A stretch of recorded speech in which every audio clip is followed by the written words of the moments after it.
Cure stands 5'10", 185 pounds. He's a senior.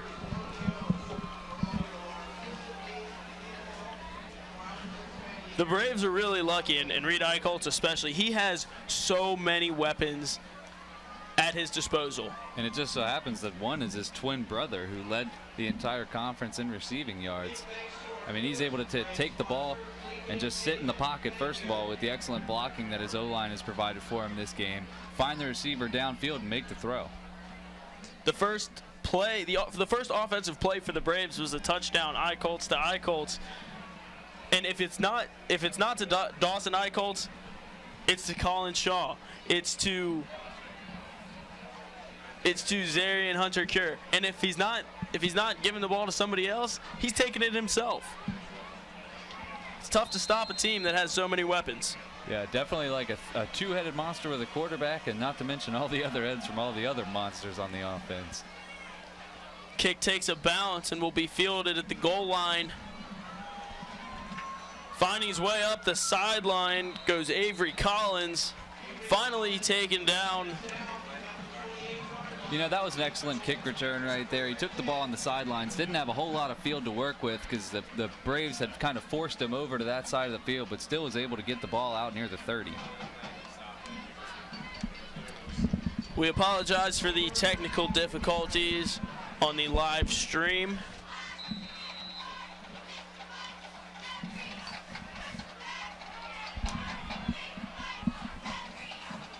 The Spartans will take over at the 28-yard line. Movement up front. Offsides called on the Braves. Getting a little antsy, getting there early. The guys were trying to guess the snap count, trying to guess when the snap will be taken. I don't think they ever had a plan to snap the ball, honestly. They've had absolutely no way to gain any yards against the Braves except for hope that they can just beat themselves as they did in that play.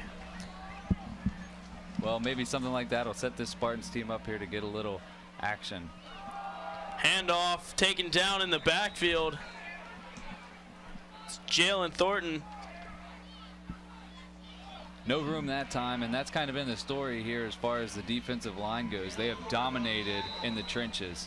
Well, we've seen Jalen Thornton in the backfield quite a bit in this game, and it probably helps. He's got some good genetics. His dad, former Bengal John Thornton. Yeah, that doesn't hurt. Played for the Titans and the Bengals, defensive tackle, and Jalen now. Ball loose in the backfield, and the Braves single-handedly. Yeah, Demetrius Baylor. He was able to force the fumble and recover it there. Great awareness after making the hit to dive on the football. Let's get another look at how Baylor found his way into the backfield. It reminds me almost of a play that Jadeveon Clowney made against Michigan. Well, anytime you can be compared to Jadeveon Clowney, you're obviously doing something right. You see him come right through untouched lay the as hit a on the quarterback. Linebacker. And the Braves once again have favorable field condition. It's the second time in a row they have started the ball in their opponent's territory. Lofting it up is Eichholz. The jump ball found but pushed out of bounds. Good defense. Not a whole lot of room to make that catch there on the sidelines. He did everything that he could to try and come down with it, but just a little bit too far out of bounds. Daniel Butterball on the coverage for the Spartans.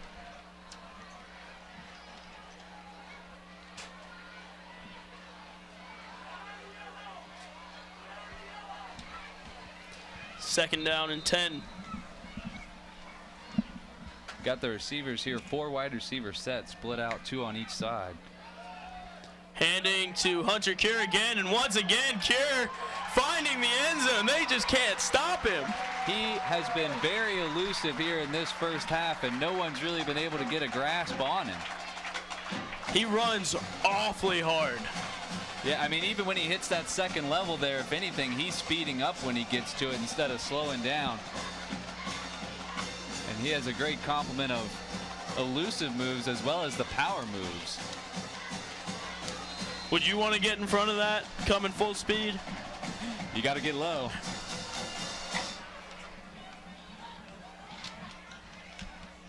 Luke Lundberg attempting the extra point.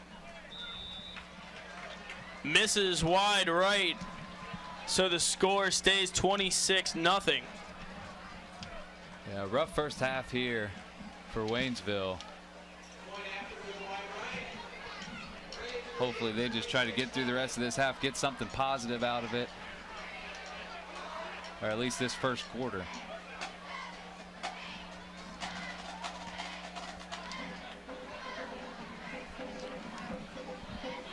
Just over 2.5 minutes remaining in the first quarter here at Tomahawk Stadium. Indian Hill leading the Waynesville Spartans 26-0.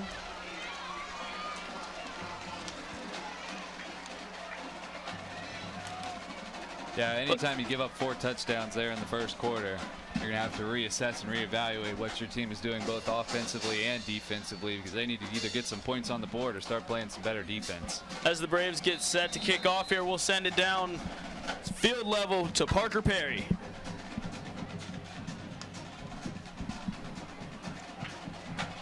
Hey guys, I'm not sure if you noticed, it's one thing when you're better than a team, which clearly so far Indian Hill has been, but what really has impressed me down here on the sidelines is the discipline that the Braves are showing. There's 3 penalties been called on Waynesville so far. One's been declined. Kick finds the end Indian zone Hill for a completely touchback clean. The defensive players are running to the ball, and the offensive players are getting the job done, scoring touchdowns at a quick pace. You know, you really like to see what you're seeing out here for the Braves. They're playing a team that's just not as good as them, and that's okay. But it's how you approach the game, and clearly they've really studied and really practiced hard this week, and that's really good moving into the future. I'll send it back to you guys now. Incomplete pass. Yeah, tough throw there. Just got it a little bit too out high and out in front of him there. Not able to come down with the catch. Would have been a nice completion to get him a first down, a little momentum.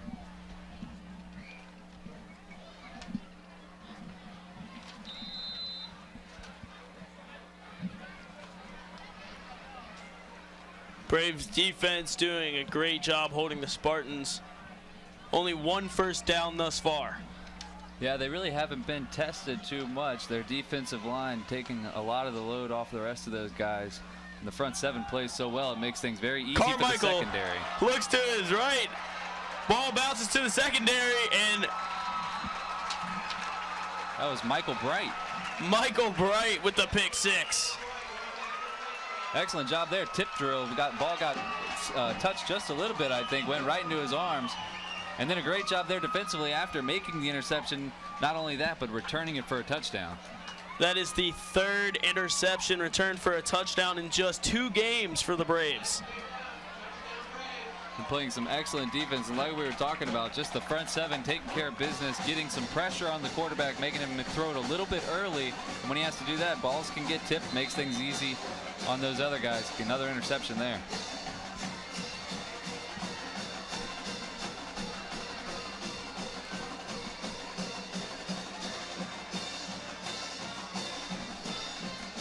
The Braves opting to go for 2. And that'll be Eichholz taking it himself, and you're not going to stop that. Now he had the lineman out in front of him to the right side. He just took it and went. 2 yards, not too hard to get on that play there for him. So the Braves take a 34-0 lead. Can you believe it? We still have 2 minutes and 18 seconds left in the first quarter. Yeah, this is a little embarrassing of a first quarter there for the Spartans. They're going to want to get it together here for the rest of the game, or we could see the Braves put up 100 points.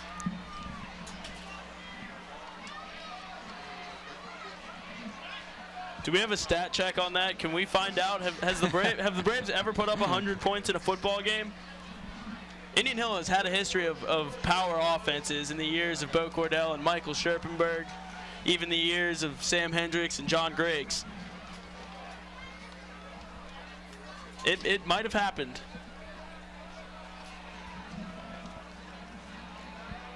Well, it might make things easier on these guys here in the first half. They finish this off strong.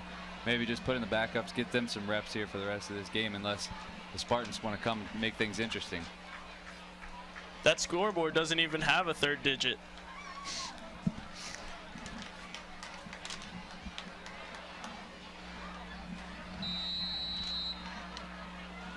Luke Lundberg will kick it away back to the Spartans. Gets all this one, puts it back in the end zone, and it will be a touchback. So the Spartans, once again, will be forced to start at their own 20-yard line. Yeah, field position hasn't been very kind for the Spartans this game, and they're, maybe just hoping not to turn the football over on this possession. They still, want to get a couple of first downs, maybe get something started and go from there. You're not going to score all those points back on one possession, so taking things one step at a time here is probably what's best for the Spartans.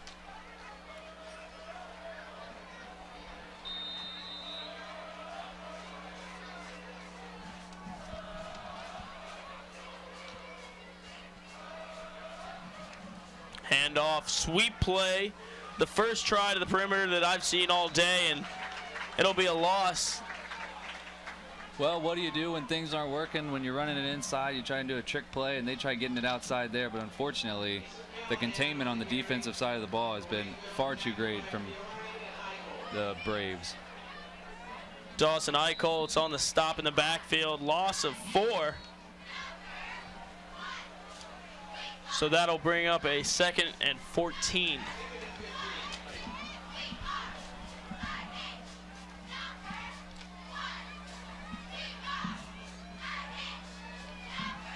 They're stacking the left side of the line there. Looks like he jumped early. Michael Oakes found his way across the neutral zone there. Braves defense has played very well, but they're getting caught here trying to jump the snap. Make a play. It's the only way that Waynesville has been able to gain any ground on the Braves defense.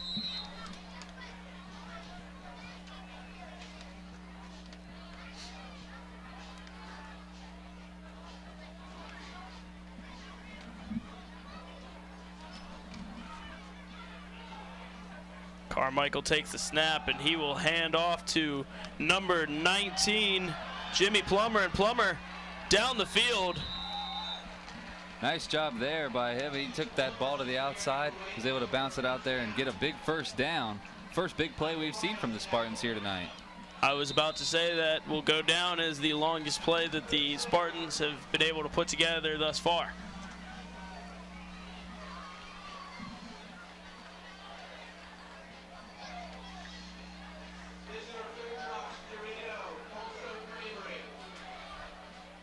See if they have a little more luck here pushing things to the outside. They've had nothing going up the middle here in this game so far, with Jalen Thornton at the front of that defensive line for the Braves.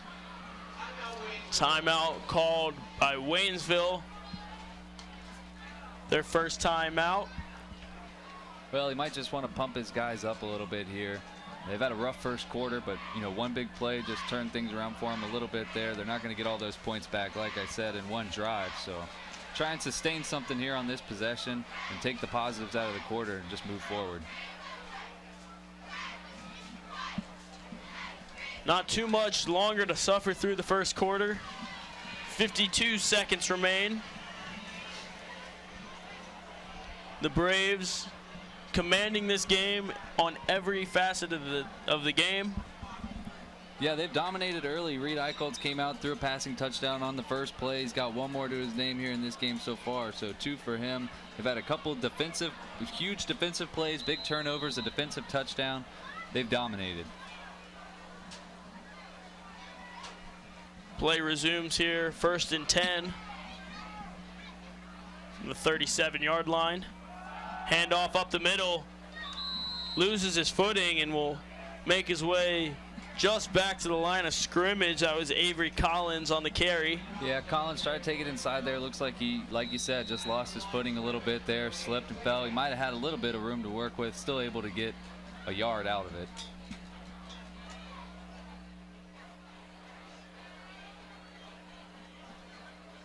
They just don't seem to be as mentally engaged to this game as the Braves are.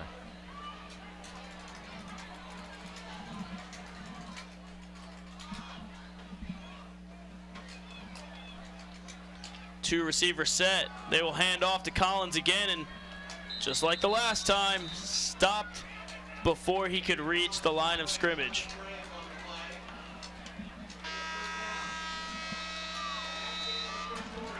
Finally, the clock ticks down as we wrap up the first quarter. The Braves on top 34-0 over the Waynesville Spartans. Brandon, usually we talk about halftime adjustments, but if there's going to be a chance for Waynesville this game, they can't wait till halftime. What are the adjustments that they need to make? Well, after a rough quarter there for him, you see him down 34-0 on the scoreboard. You know, the first thing I would do as the coach would be to talk to my guys on the offensive line for the Spartans, and they really need to set the tone here in the second quarter and try and assert themselves to get a little bit of a run game going, or just get their quarterback some time. The Braves defense doing a tremendous job finding their way into the backfield. It seems like there's just nowhere to go. Yeah, they have really swallowed up all of the possible holes there on the offense there when the running back gets the ball.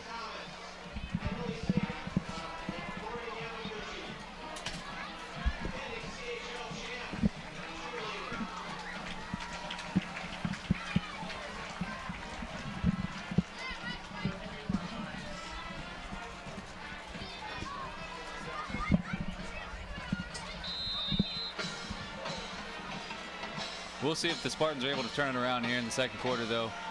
See if a little pep talk from the coach is able to get him going. So we'll turn it around. Third down for Waynesville, and into the backfield. Ball let go. Knocked away. And the Spartans once again will be forced to punt the football. Well, he had two receivers out to the right on that play. They were kind of crossing under each other. It looked like on that play, number 5, Riley Blankship, was actually open after the pass there, but 3 defenders on the other side. Not going to complete that one easily. Pressure on the quarterback from Demetrius Baylor. He had the big play last quarter, the fumble and the recovery that set the Braves up for an easy touchdown. Yeah, they've really asserted themselves in this game, and looks like nothing's changed after that first snap. Into the backfield again, almost got a hand on a short kick, a high kick. Takes a favorable bounce for the Spartans, finds its way inside the 30-yard line, and that's where the Braves will get the ball. Oh, good job by the punt return team there. They saw that was going to be a short punt. They let it hit the ground, get out of the way, because you don't want to touch that punt and have that ball be live.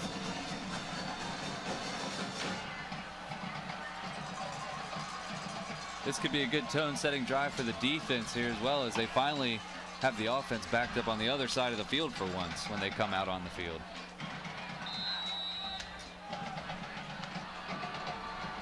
A 4-receiver set and 1 in the backfield for the Braves. Hard snap count, trying to pull the Spartans off sides, but they don't budge. Screen play behind the line. That's Ben Worthland. Little swing pass that time, but Kyle Rodriguez able to sniff it out, really get into the backfield there, not give up any yards on that play.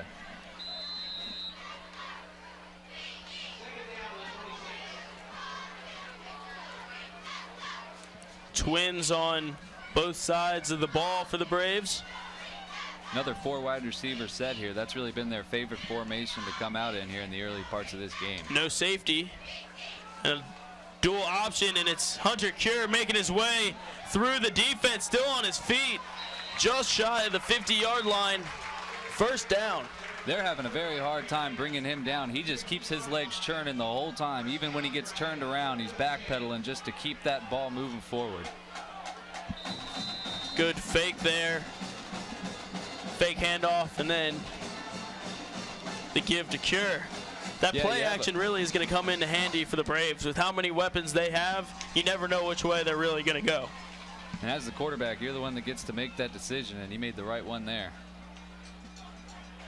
Hunter Cure will switch sides now. Off to the left side, reaching.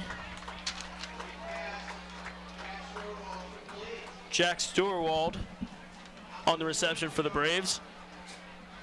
Quick little pass there. They're not going down the field as much now, letting him get into a rhythm. Nice gain, about 8 yards. 2nd and 2 for Indian Hill now as they've crossed over the midline. Long pass over the middle, and Worthland can't bring it in. Wow, he had nobody in front of him. Boy, Eichholz really dropped that one on a dime. A great throw. Kind of all the receivers running fly routes there, like a 4 verticals play. And it was a perfect pass, just wasn't able to quite bring that one in. 3rd and short. Is this the first 3rd down that the Braves have faced? It's the first one that I remember. They really haven't had to deal in a lot of 3rd down situations, and even in this one, it's a 3rd and short. They'll give to Hunter Cure, and he will take it about 20 yards. Yeah, that's been about his average here today. Breaks into the 2nd level at the blink of an eye. As if you do, as the camera flashes, if you blink, you'll miss it.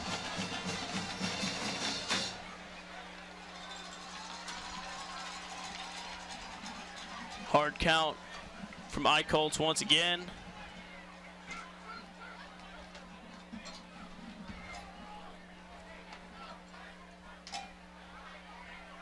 Eichholz will fake to Cure and be wrapped up for a loss of 5. Well, good job by the defensive front on that play. They were able to locate who had the ball and bring him down. The big Reed junior. Eichholz, he's a tough quarterback to bring down. The big junior Logan Bloom able to finally wrestle Eichholz to the ground.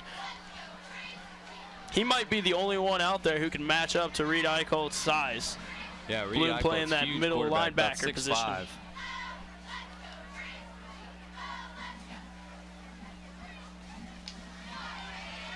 Rolling out, arm side, throws on the run and finds Worthland.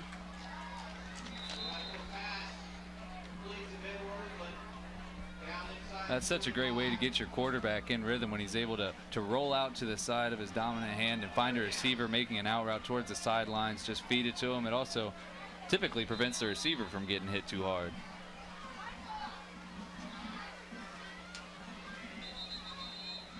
Whistle blown. Flag down on the field.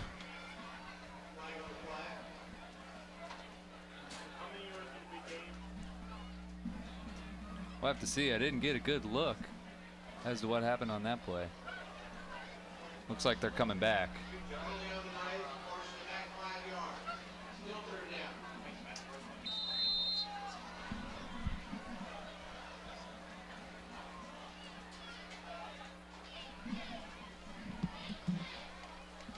Well, whatever it is, they've got him in a 3rd down and 10 now. Eichholz dropping back, looking to the far side of the field and deep into the end zone, intercepted. No, a touchdown. There's no other way to explain that one other than the fact that he just went up and grabbed that ball. I thought it was an It looked interception. intercepted from over here. I mean, you saw Reed Eichholz just lob that ball up there towards the sidelines into the end zone. And it looks like his brother was the one that came down with it. They must have fought for that ball all the way to the ground. That was number 18, Joel Berger, on the reception for Indian Hill. And wow. Let's take another look and try to see what happened here. Yeah, it looks like the ball just got under the defender's arms there. He was able to bring it in. Yeah, that was Joel Berger. My mistake on that last call. What a great catch. What a job fighting for it.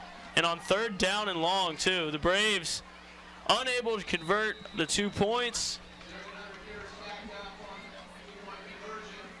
What a play.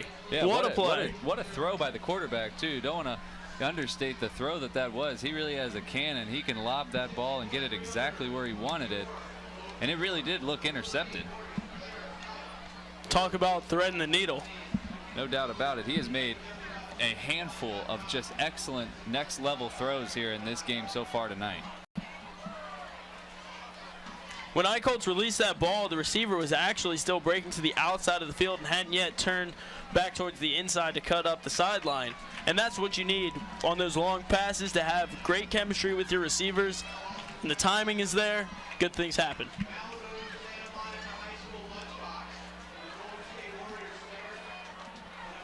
I remember stories from Chris Collinsworth, the rest of the Bengals, talking about they could go outside in the pitch black and run routes than have it drop right on a dime because they had the chemistry of playing together. It looked like chemistry on that play there.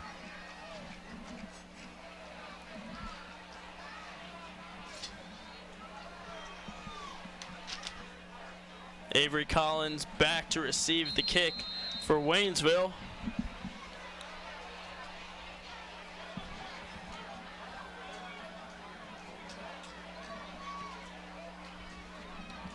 Kick fielded and muffed. Touchback. Well, they're going to give him the touchback there. It looked like a ball bounced at the 1 yard line when he had it. I thought he might have had to pick that up and run with it. We'll give him a touchback. Certainly caught a break there. Yeah, that had a bad play written all over it there for the Spartans.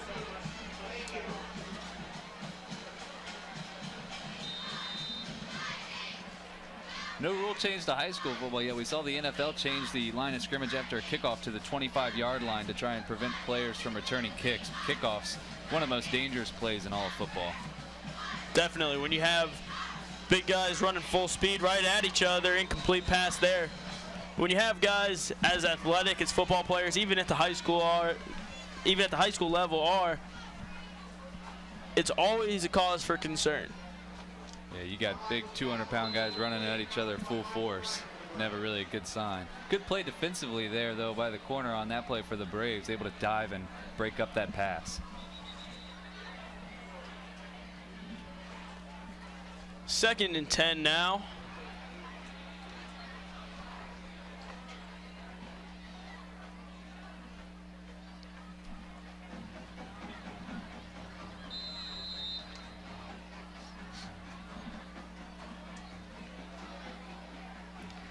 Handoff up the middle. Can't get past that first line of defense. You know, that was a good run there, though. You know, just takes the ball, big running back right there. Logan Bloom able to take that ball, go right up the middle and just fight for everything he's got. Make sure he's diving forward when he ends the play to get that ball stretched out and get as much yardage as he can out of it. Well, it'll be 3rd and 8 now. Trips right for the Spartans. 3-step drop, pump fake, and stuck in the backfield. You know, when you go for the pump fake, you really got to commit to it. It looked like he still had 2 hands on the football, you know, kind of moving forward. He didn't really have a good fake, and it kind of cost him as the defensive end able to break off and bring him down for a sack.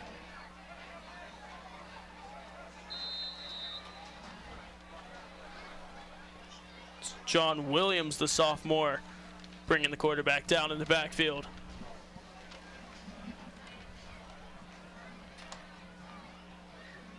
Well, another punt for the Spartans here, deep in their own territory. Colin Shaw, short kick again, only getting to the 30-yard line. Takes a good bounce, but the Braves, yet again. You know, that's the 3rd time they've almost blocked a punt right there. And I don't know what else you'd want your punter to do in a situation like that. He's more concerned about getting that thing blocked back into his face and into his legs and being able to have a clear pocket for him to punt it out of. They need to improve their punting cover. I've seen Jack Stewart back in that punter's grill and just barely missing the ball just almost every time. We'll see if before this one ends if he can. More excellent field position here for the Braves, though, on the other side. Empty backfield, too. Empty backfield, and Eichholz dumps it out over the middle. Incomplete pass knocked down by Kyle Rodriguez. Flagging on the play. That was a dangerous pass, though. Let it flow just a little bit. The corner able to break on it. Not quite there in time. Looks like it's against the offense. A holding.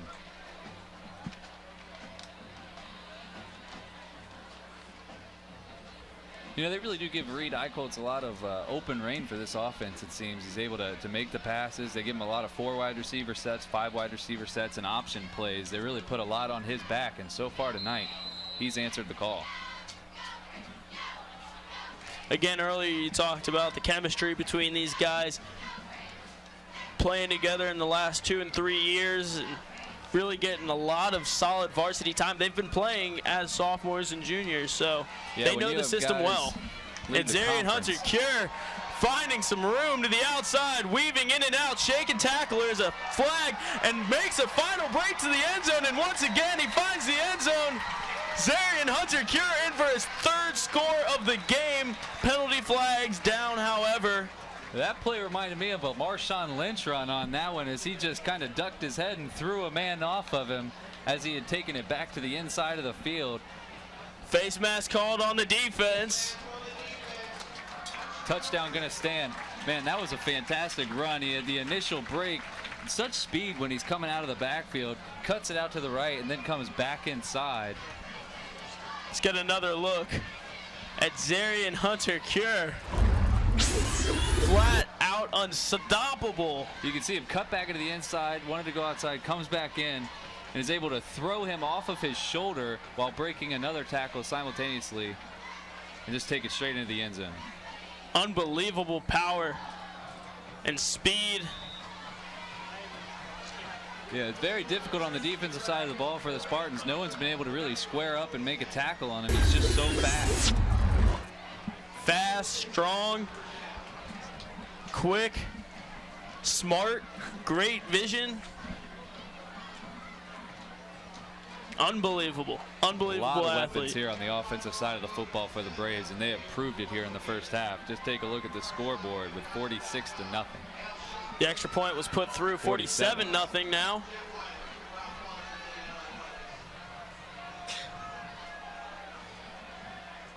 Still 6 minutes left in the second quarter. Brandon, that 100 points doesn't seem so improbable now. Well, it's a possibility. You know, I'm more impressed with Hunter Cure here. I mean, he's got to be averaging about 15 to 20 yards a carry here in the first half. Every run he's had, it seems as if he has broken into the second level. I have to be very optimistic as a Braves fan here for this season after these first 2 games. I know last week they were down at the halftime, scored 21 points in the third quarter. That game against New Richmond, they came out on top 49-36. Part of the Skyline Chili Crosstown Showdown to open up the season. Avery Collins able to push past the 20-yard line. And it just seems like the Braves defenders are swarming to the ball more than the opposition. As you see, the first guy gets a hand on him, and then they have 2 or 3 more tacklers already ready to help bring the man down.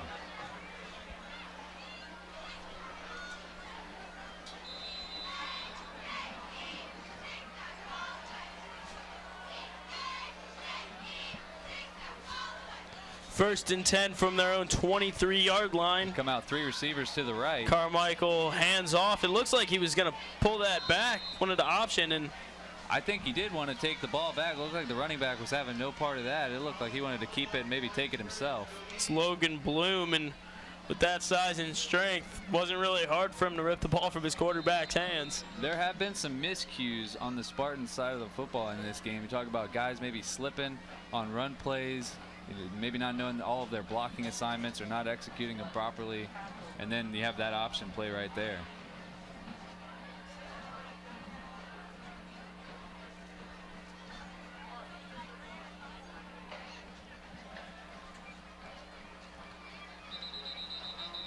Jumping again on the defensive side.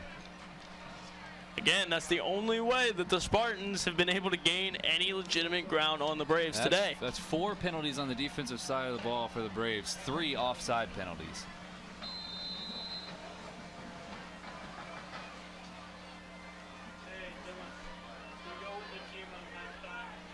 I think these boys might just be a little too excited for their home opener.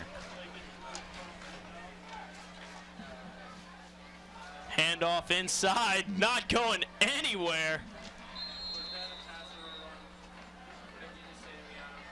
Now again, able to swallow him up there for no gain. The first one in there was Dan Becker, the senior. It looked like Dan Becker got a hold of his legs and just never let go. Between Becker and Thornton, it's really hard to run up the middle. I mean, the guys can each command 2 blockers, and even then, sometimes that's not even enough.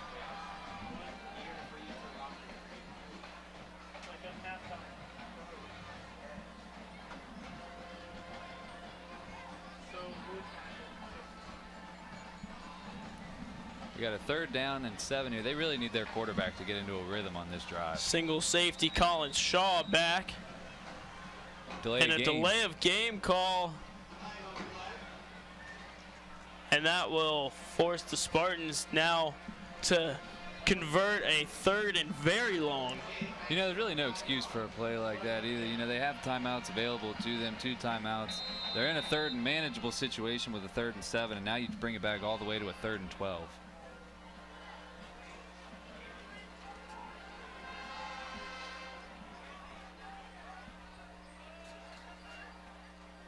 Handoff up the middle. Loss of 1. Yeah, it looks like they tried to maybe just gain back a little bit of yardage, give their punter some room. It seems as if when they've had to punt deep in their own side of the field, it hasn't gone very far. We'll see if they're able to get some blocking on this punt, give their punter a chance to actually get a leg under this ball. We'll keep an eye on number 9, Jack Stewart. So far, the punter here tonight for the Spartans been the star player.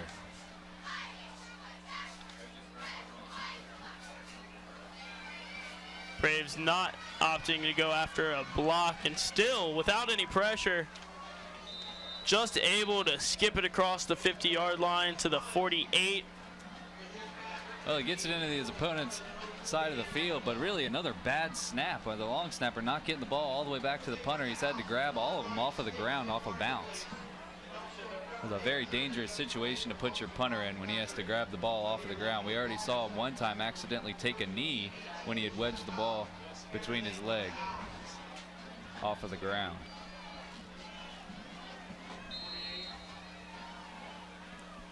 Eichholz once again leads the Braves offense out onto the field.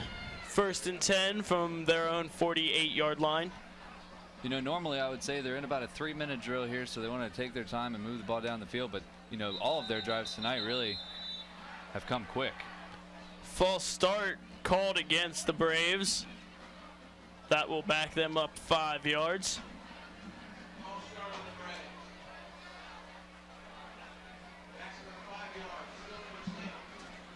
Well, as dominant as the Braves have been here tonight so far, they have had some problems as far as penalties go, and silly penalties at that. Penalties that happen before the snap of the football you usually want to avoid at all costs.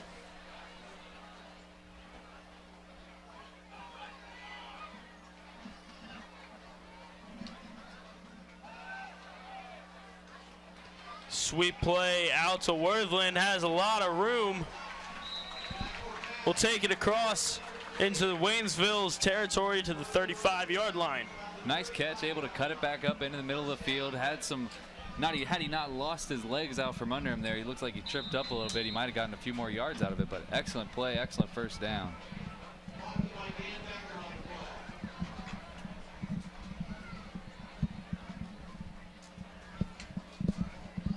Hand off to Hunter Cure, and once again, he's into the secondary. And finally, after 3 Spartans gather around him, able to force him out of bounds, but not before he could enter the red zone. I'm surprised at this point whenever I see him get tackled. You saw 2 guys there come at him on both sides, still unable to bring him to the ground. He kept his legs moving again and was able to get 3 or 4 more yards out of that run, get out of bounds. Well, I'll tell you what, he packs a lot of power in that 5'10", 185 frame. And when it's coming that fast. It's fairly small for a running back, being 5'10". Looks like he has a little build like a Maurice Jones-Drew. You know, when he gets his little legs running, kind of like a refrigerator, though. You don't really expect him to hit you as hard as he does. Eichholz faking this time, but opts to keep it himself. Trying to find a lane on the outside, but unable to do so. Had his helmet knocked off there. Well, I don't think he got any gain on that play, and it doesn't look like he's going to be the leading rusher for him tonight. Cole Dean will now enter at the quarterback position, giving Eichholz time to fix his helmet on the sideline there. Dean will roll out on his first play, and there's Colin Shaw. Makes a move on a defender, makes a miss, and gets the 1st down. Inside the 10-yard line now. Nice easy throw there for Dean. It's only 5'9", big difference from him and the other quarterback there with Eichholz. But Cole Dean, just hard a to sophomore. see over that offensive line. Gets his one play to shine, and Eichholz is back out there. Well, he made the most of it, completed the pass, get a first down. You got to assume that at some point in the second half, he'll probably get some more opportunities with this score. Eichholz once again going to the air, finding Colin Shaw. Looked like he might have pushed off a little bit there. And I think this is going to be on the offense. That's what they will call Davis Kleekamp, the intended receiver. Yeah, hard as a wide receiver. You get a lot of things to go your way now in today's football. You know, they kind of give them free reign, but still, you know, you can't push off of the defender like that and try and make the catch. But a lot of rule changes to benefit the wide receiver in today's football.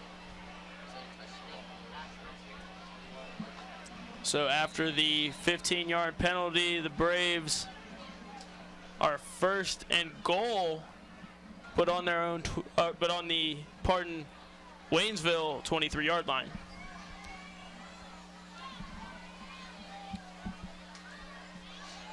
Eichholz rolling out arm side again. Will get it off just before getting hit. Completed to Stewart. Well, the Spartans sent a blitz that time, and they came in, but Eichholz able to, you know, run out to the left side there, and keep the awareness there, make the throw, complete the pass. Second down now to the 11-yard line. Two-back set for the Braves. Demetrius Baylor joining Eichholz and Hunter Cure in the backfield, and encroachment on the defense. Yeah, they're going to get him with an offside, give him another 5 yards, move it in closer inside the 10-yard line. Another pre-snap penalty that's coming back to haunt the defense.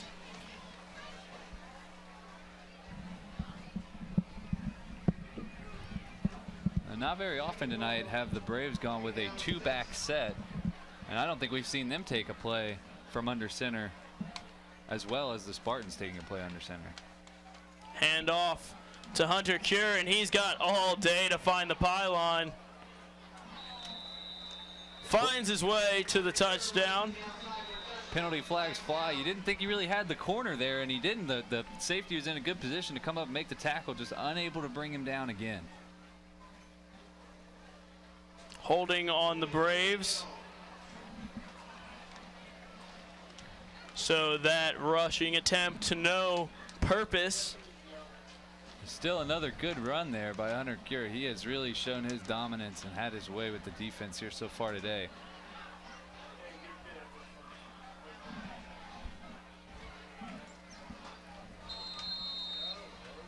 A lot of back and forth in field position within these 25 yards, mostly just due to penalties. Yeah, I believe we've seen 4 penalties on this possession here from both teams. Eichholz looking to run, splits some defenders. Finds his way inside the 15-yard line. Well, you know, a lot of times, you know, whatever dominant hand the quarterback is, he's going to find himself wanting to run that direction. But it looked like on that play, he actually had a little bit of room if he had moved up in the pocket to go out to his right. Decided to go left, wasn't able to get anything. Clock remains to run now, climbing under 1 minute. 3rd and 14.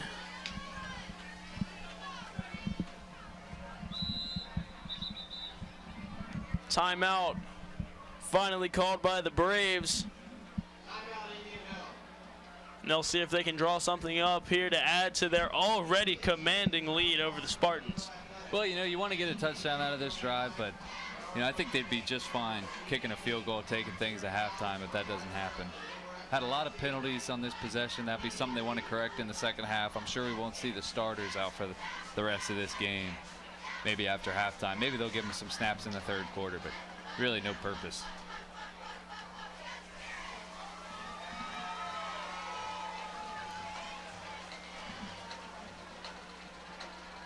If you're the Waynesville coaching staff, what are you saying to your team right now?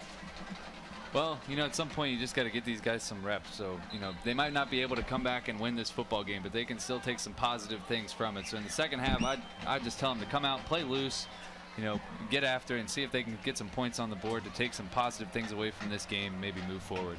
Well, they'll have an opportunity here to practice their goal line defense. 3rd and goal from the 14-yard line. Colts looks and comes down with it. Pass called incomplete. It looked like, I think he caught that ball. He had bobbled it in the air, but when he came down with it, it looked like his back was flat on the ground with the ball in his stomach. I'd like to get a second look at that play and see what really happened. I think that might be worth taking another look at. Not too much protest there from Stewart, however.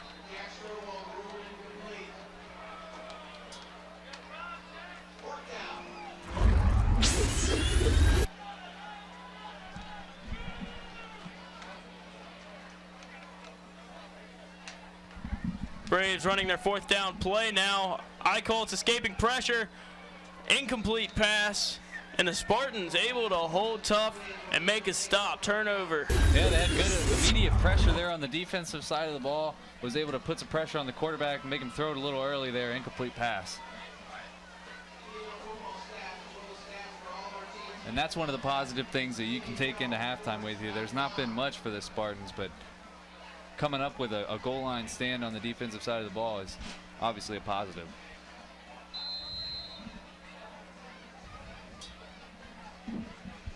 Might just want to take a knee and go to halftime. Doesn't look like it. Setting up in a shotgun formation with 4 wide receivers. Of course, they took a knee on a punt, so you never know. Handoff inside, shakes a tackler, and will move the chains. Timeout called. That was a very good run. He's able to break off the tackle there immediately and keep busting it to the outside. Get a first down. Big play. Josh Marshall, the ball carrier.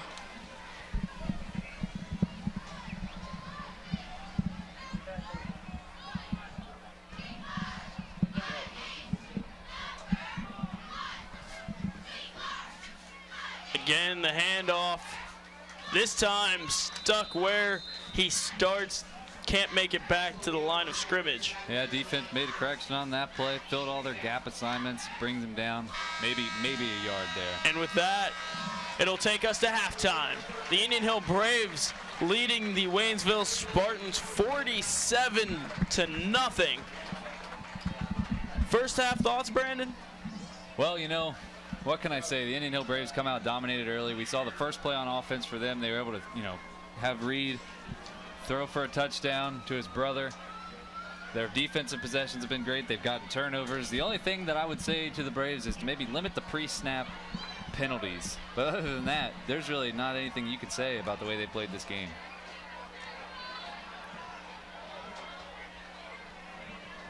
Our sideline reporter, Parker Perry, going to try to get an interview here with Coach Arcuri, get some halftime thoughts.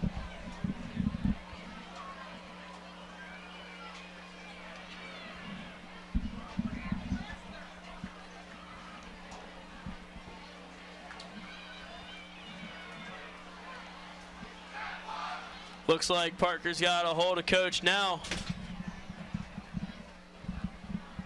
Send it down to the sidelines here in just a sec.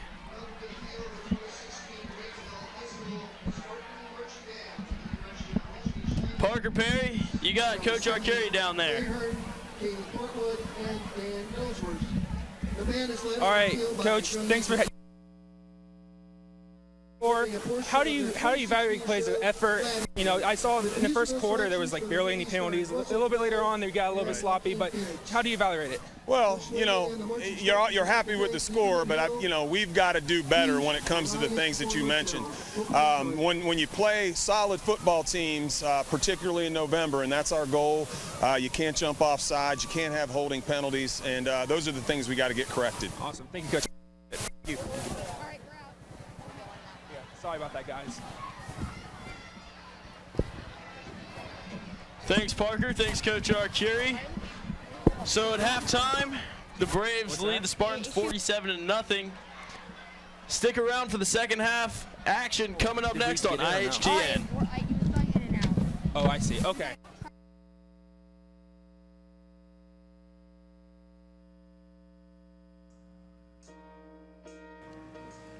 Hello Braves, today we have a special episode honoring Dr. Shelton. We are sad to see him leave, however, we wish him the best in his new pursuit. Let's hear some thoughts from our Braves Beat cast. What I like most about Dr. Shelton is that the fact that he has great relationships with all of his students. He's a great guy, and I'm going to miss his bow ties. He will definitely be missed. I have the utmost respect for this man. I'm gonna miss hearing him sing solos in church and distracting me while I'm in the choir stand. Thank you for being a big supporter of me and everyone else in this school. Thanks for welcoming me to the school and always being a friendly face in the hallway. Thanks for being so supportive for me. I love you, Doc. I ain't never gonna stop loving you, Doc. Here's a video we put together to show the impact that you have had on us here at Indian Hill. Roll the clip.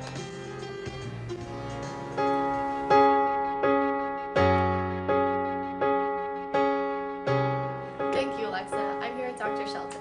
So tell us about yourself. Well, I am entering into my 13th year in education. I've been an assistant principal for 7 years, I think it has been, and now this will be my first principalship.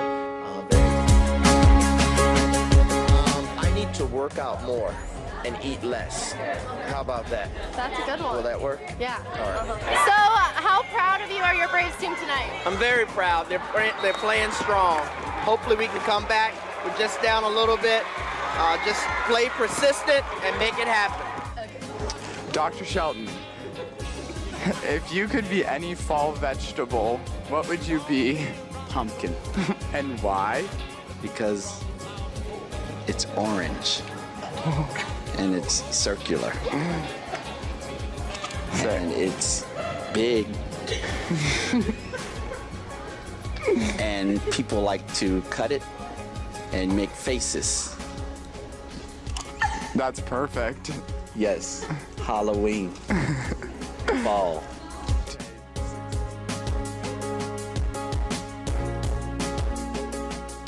Thank you, Dr. Shelton, for being such a great principal. We're going to really miss you next year. Thank you so much. We are going to miss you. The kids love you. We love you. And we wish you nothing but the best. And when you see those palm trees, don't forget us, okay? I'm super jealous of the fact that these California kids are getting a chance to work with Dr. Shelton, because one of the biggest things I was looking forward to being here at Indian Hill for my first time was working with the amazing Dr. Shelton. We're gonna miss you so much next year, Dr. Shelton. I hope you like the cake that I got you. Thank you for always making Indian Hill an amazing place. And always remember what it means to be a Brave. Leadership, integrity, excellence, pride, respect, and opportunity. Thank you so much for all your support and love for the theater program and your support of me being a part of the Indian Hill teaching community. And just remember, ain't no mountain high. Ain't no mountain low. Ain't no river wide. Keep getting to you, baby. Remember the day I set you free. I told you you could always count on me, baby. We will miss you. Good luck at your new school, and don't forget to come visit us, or we will definitely be visiting you at the beach. My favorite memory with Dr. Shelton was when he told me that I had the hair of his people. Hi, Dr. Shelton. We will surely miss you here at Indian Hill. And one suggestion you can use maybe in your new school is, since we have Jean Days here that we love so much for the staff, you might want to have a dress-up day for your staff out there, since they'll probably be coming to work in swimsuits and flip-flops. Hi, Dr. Shelton. I just wanted to say thank you. It's been a pleasure to work with you. Best of luck at your new school. I know you'll do well. Dr. Shelton, we are sorely going to miss you. I wish you the best out in Malibu. I can't wait to visit you. And we're going to miss our lunch conversations, lunchtime together. and it's terrible, just terrible that you're leaving. Thank you so much for being an amazing leader and principal in our building. We were really lucky to have you, and we wish you well at your new job in Santa Monica. Good luck, you shady mug. You shouldn't have left, but thank you. I just want to say thank you for being the best principal and for being the greatest of friends and always letting me skip class whenever I had a quiz and I didn't know what it was on. Love you. Dr. Shelton, I just wanted to say thank you and good luck. And wait a minute, I'm sinking. Dr. Shelton, I just wanted to say thank you and good luck. I hope everything goes well at your new school, and I'm sorry that my son never warmed up to you. I promise he's not a racist. It's just, I don't know, but good luck. We'll miss you. Dr. Shelton, thank you for everything that you've done for this school, for me and my older brother and younger brothers. You are so fantastic, and you will be so, so missed. So, be your name Buxbaum or Bixie or Bray or Mordecai Ali Van Allen O'Shea, you're off to great places. Today is your day. Your mountain is waiting, so get on your way. Well, when you can talk to him about anything you need, he's just a caring person who's there for you all the time. I'd just like to say thank you so much for everything you've done for us. We love you very much. I can't say anything else because I'm going to start crying. Well, goodbye, Dr. Shelton. We're going to miss you. And the reason why I'm so upset is because we really love you. You've done so many great things here and left such a great mark. But remember to keep laughing, keep smiling, and no matter what, remember to drop it like it's hot.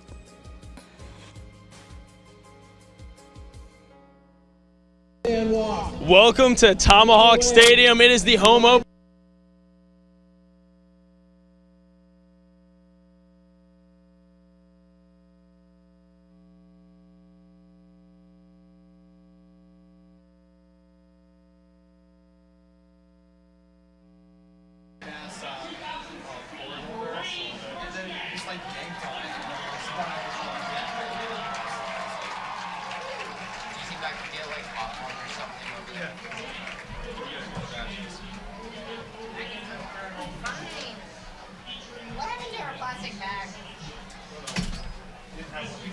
Because I'll show you why, Kyle.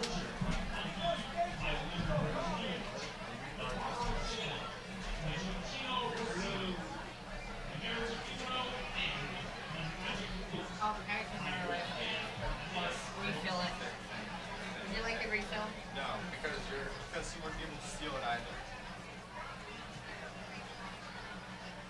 Oh, hey, seeing you're flirting with freshmen, that's good gossip. Okay, I'll be back.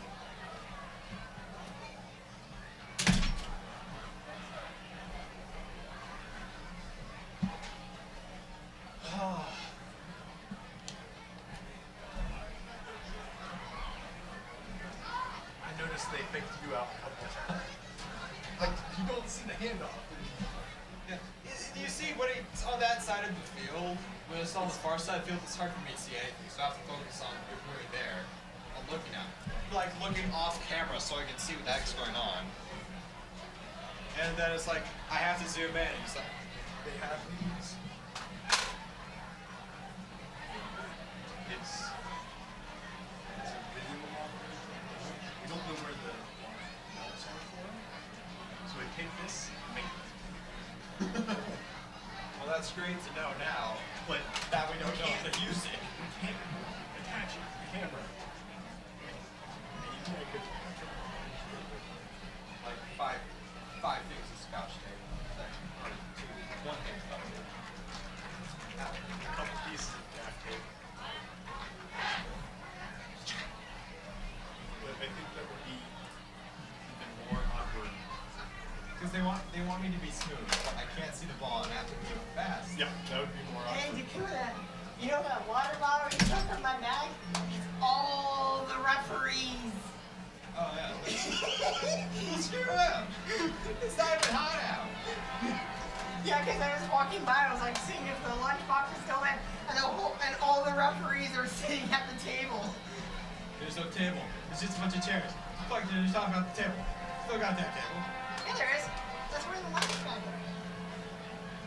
I'm not gonna go down there because then they'll find me and then they'll shoot me like referees do.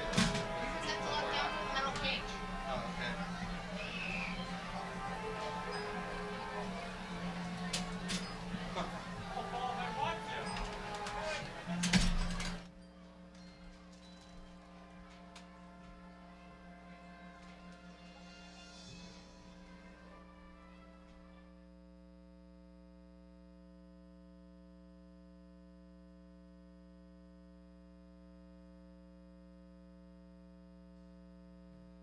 The clock was behind. I think you're doing it. You're doing it simultaneously, like you're controlling the clock. Yeah. We don't have a clock yet. We aren't using like clock stand and stuff. Well, because he said he's like as far as like the actual clock time. We were in school together. Right. No, you'll survive. Probably. Right. That's what I think. Like 5 different things. Oh no. I know that. I was just As wondering. long as when it gets toward the end, it's close. Right. Well, because when we were here, it was just a video of the clock. Right. Yeah. It was the camera. It was. This is different. Now it's very, well, that's cool. It looks nice. I like how we're doing the 1st and 10 and the timeouts thing. I remember when me and Alex were like, let's do that. And I was like, no. It's software. Right, exactly. So, you can. Me and Alex have so many ideas. Get up and There's a game of Right? right? Yeah. You can read that okay? How long this one? I can change the iris. It's just a light. Are you good? Do you want to switch like we did? You want to do this? You've done it before? Why don't you give him a break?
Ladies and gentlemen, still a couple minutes.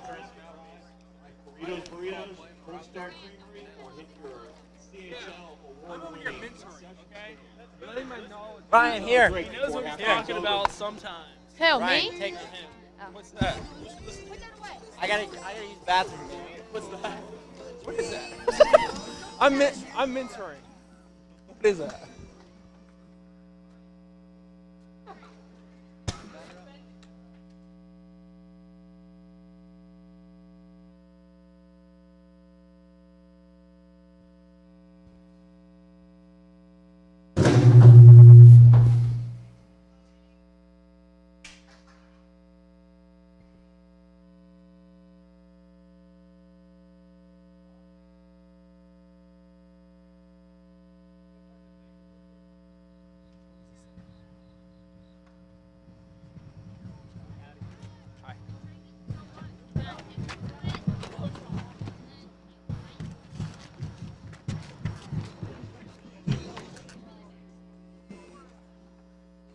Hey, what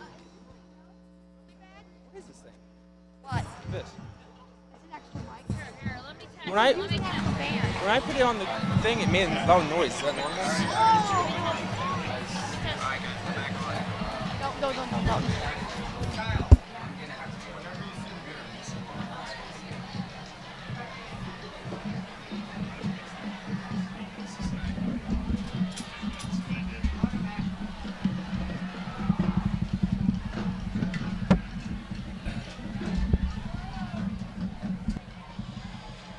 Seriously, did those football people have any reason to be up here? No, it was just like. I have no idea who anybody is, so anyone who's up there just expect that they're like supposed to be. No, they're probably not.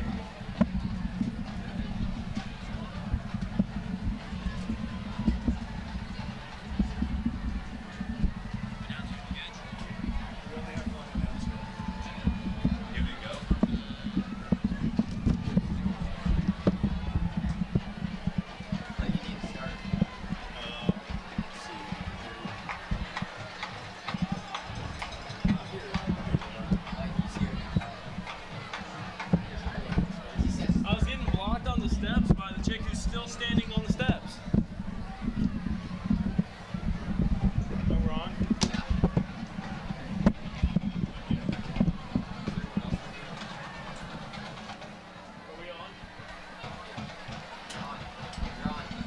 Welcome back to Tomahawk Stadium. We are halfway through the game here at Indian Hill. The Braves leading the Waynesville Spartans 47-0. I'm Grant Moss, Brandon Greenhill. Let's recap the first half for our viewers. Well, it looks like we started out here. I believe the Spartans came out 3 and out. The defense has really set the tone early for the Braves. Come out, score on one play, and since then it's been all downhill for the Spartans. The Braves offense powerful on the back of Zarian Hunter Cure with 3 rushing touchdowns to his credit already. Yeah, Reed he has really been the Eichholz. superstar here tonight. Hunter Cure, he has been breaking tackles and running with a vengeance. Such speed and such power. A great combination for a running back, and he has been running hard. The Braves defense doing a good job of limiting the Spartans to really negative yards for the most part. I think there's only been about 1 or 2 plays that eclipse 10 yards for the Spartans. Well, it all starts up front. Their front 7, and even more so, their front 4. Their defensive line has really set the tone right from the start of this game, getting into the backfield early, commanding multiple blockers on the defensive line, and it's made things easy for the rest of the guys out there. They've been able to swat passes and make interceptions and even force a fumble here or there. That fumble, to the credit of Demetrius Baylor, the linebacker found his way into the backfield, knocked the ball loose and recovered it. And that's really what's been going on the whole game, as you said. It's really just been domination through and you through. really don't want to say game's ever really over after the first half. A tale of 2 stories here, but it's going to be very difficult and a long road back for the Spartans. I think they just want to find a few positive things to take from this game, and it starts getting a score on the board. So how long do you think the Braves' first line has in this game? before the backups start getting their opportunities. Well, I would think they could come out as soon as right now here at the start of halftime. I believe the Braves are going to get the ball first here out of the half as they kicked off here in the first half. So, I mean, it could be very soon. Looks like we have some of the starters still, on the field here for the kickoff team. But it could be very soon that we see some of the backups of this game.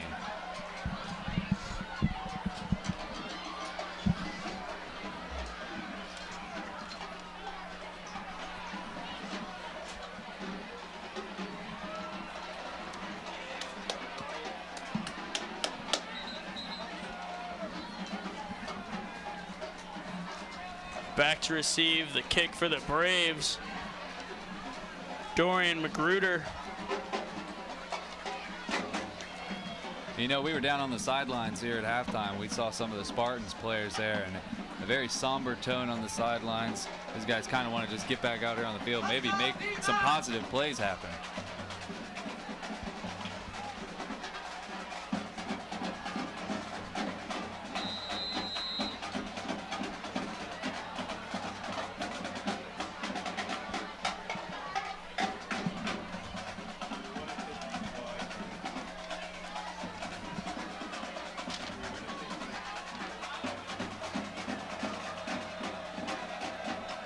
And we're all set to start the second half. Looks like the clock was running before that ball was even kicked, but a touchback. Yeah, a little miscommunication there. I think they're just going to run this clock, though, anyways. A running clock here in the second half when the team's up by as much as they are.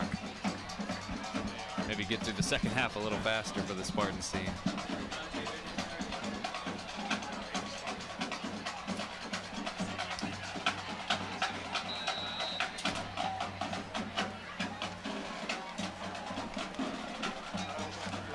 The Braves still with their #1 squad in. Eichholz behind center with Zarian Hunter-Cure. They'll pass out to the right side. Find a receiver, makes a move with a lot of room to run. Across the 50 to the 40, that's Eichholz going the distance. Dawson Eichholz once again. And they start the second half the same way they started the first half, with a one-play touchdown from one brother to the next. I mean, just the speed of that wide receiver there, Eichholz, as soon as he catches that ball, just a little screen pass to him, and he's able to get upfield in a hurry. An 80-yard touchdown on the first play of the second half. The Braves pick it up right where they left off. It all starts with the other wide receivers being able to make a block on the corners right off the snap of the ball, giving their receiver a chance to make a play like he did right there. Well executed by the Braves offense. Luke Lundberg in to attempt the point after. It's up and it's through.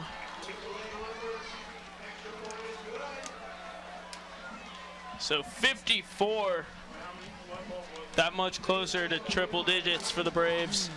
The journey to triple digits for the Braves here tonight, and I have to say they started out well here for the second half. One play, screen pass to his brother. Great play.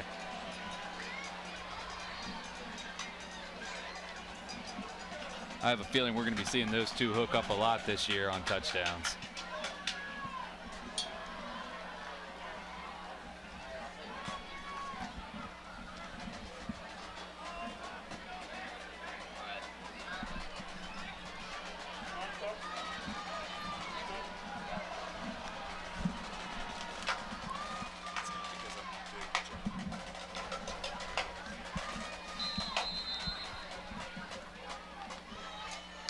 So it looks like we will be having a running clock here in the second half.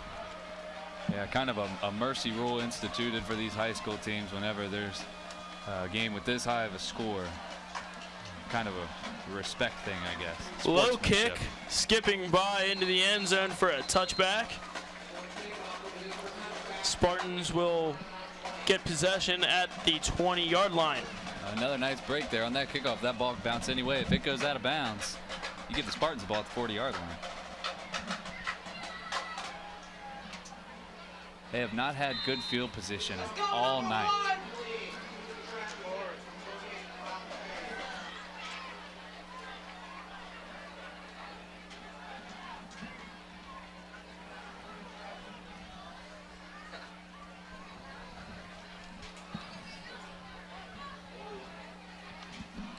Handoff up the middle. Gain of about 7. That was number 18, Josh Daniels. You know, he found some space there on the outside, but a great job by Dorian Magruder. Really squares himself up with the ball carrier and took him down. He thought he might have been able to make a move, try to shake him off, but great tackle.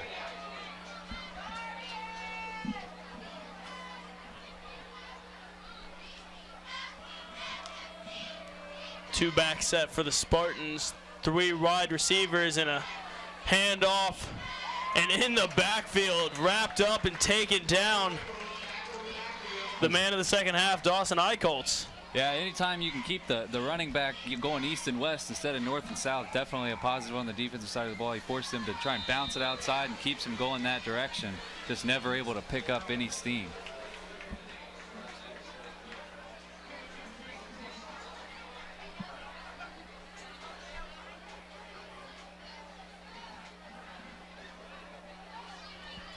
Four receivers and 1 in the backfield.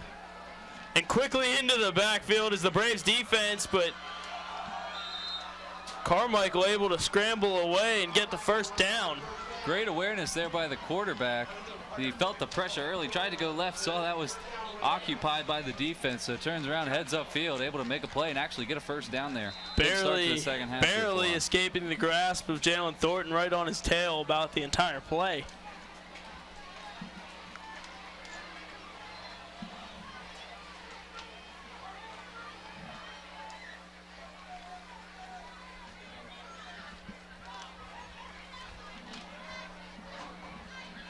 Carmichael hands the ball off up the middle, and as we saw the entire first half, that just doesn't work. A late flag coming in from the side. Demetrius Baylor, the first one to make contact with him on that play, found his way into the backfield very quickly. Wrap him up and wait for the rest of the gang to help take him down.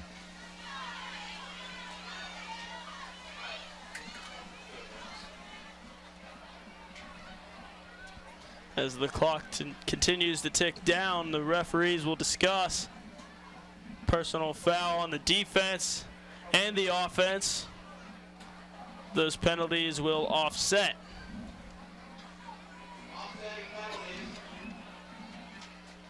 Well, they should replay the down on that one, I think. Well, the penalty came after the play was over, I think, is why they've just gone to second down there.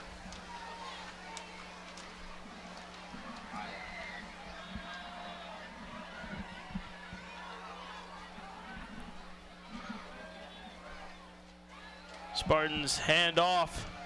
That's Avery Collins. Inches closer to the yard to gain. Well, they've been finding some space here so far in the second half, running the football. They're no longer trying to test the defense right up the middle there in the A gap or B gap. They're deciding to take the ball a little bit to the outside off the tackles and seeing what they can find there. And so far, it's worked out for them on this drive.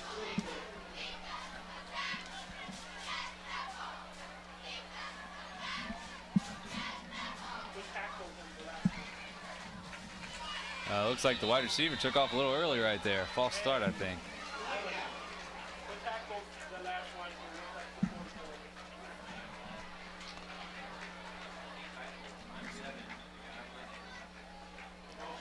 Looked like number 5, Riley Blankship, just got a little bit ahead of himself there.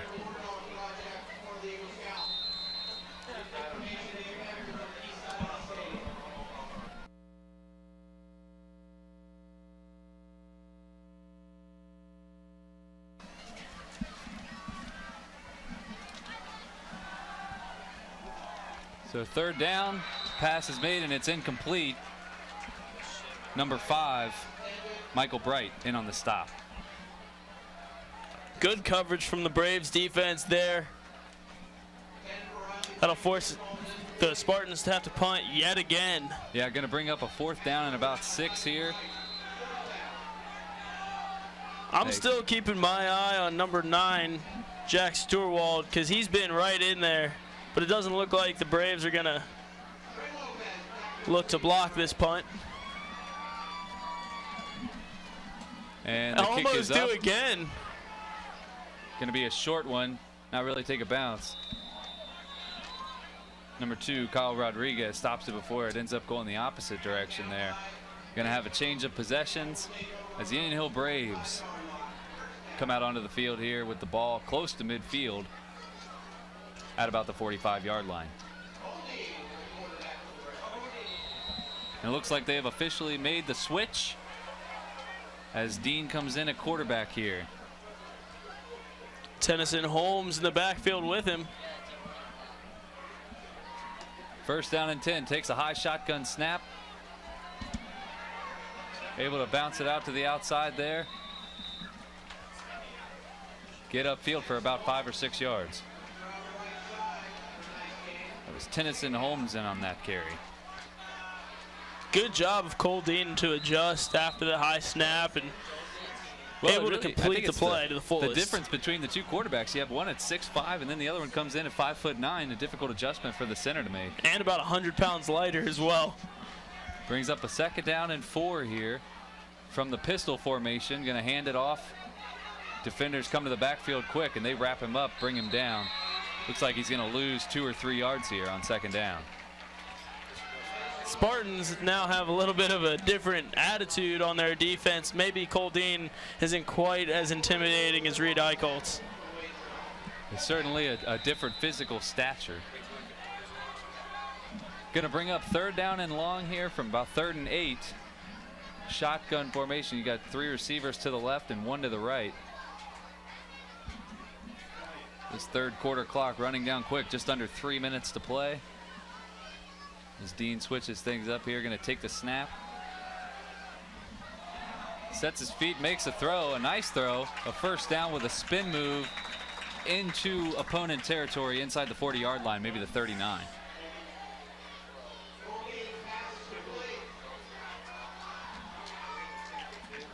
So a 3rd down connection there from Dean to his wide receiver to pick up the 1st. Make it a gain of about 9. That was the man of the 3rd quarter again, Dawson Eichholz. Ball doesn't have quite as much zip as it does coming from his brother. And Cole Dean barking out orders to his wide receiver there as they're going in a hurry-up offense.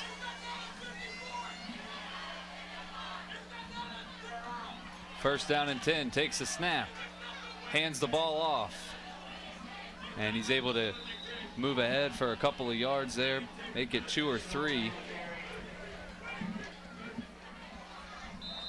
Tennyson Holmes on the carry.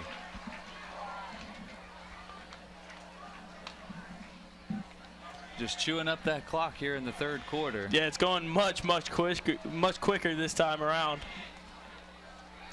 Felt like last half we were just waiting and waiting. 2nd down and 8 here. Shotgun formation here. Looks like he's going to move into the pistol.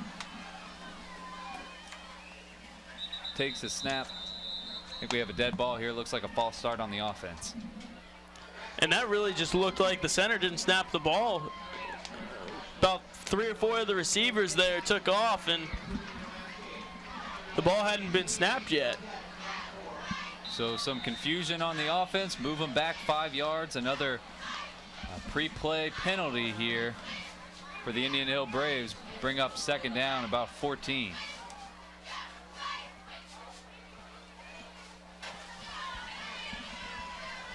Cole Dean out of the shotgun again. High snap.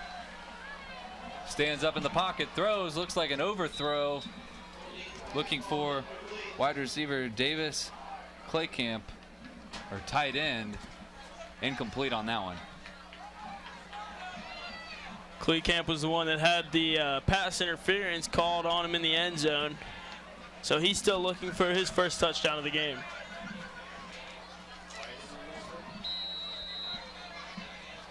Braves trying to prevent from going into a huddle here. The Dean taking orders from the sidelines. It's 3rd down and long. They better hurry up and get a play off. Or maybe they're just running it down.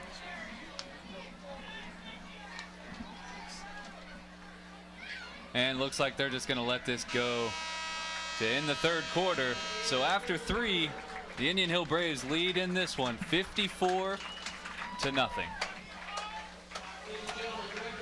It's a great opportunity when the Braves get up this big for us as the viewing party to get a chance to look at these young guys and see what the Braves' future has to hold. I remember a couple years ago when we were watching the Eichholz twins get their first attempts, and it was exciting because we knew that there was talent there, and here we are a couple years later, and we can just see how it's manifested. Yeah, sort of gives you a glimpse into the future there. Cole Dean only, I believe, a sophomore this year, so he'll probably be leading this team out next year when the Eichholz brothers move on.